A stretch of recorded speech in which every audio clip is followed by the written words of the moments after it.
Hi guys, in this way we can understand how to draw an acute angled triangle.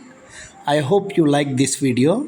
If you really like this video, please share and subscribe to my channel so that I can do some more videos. Thank you very much for your patience.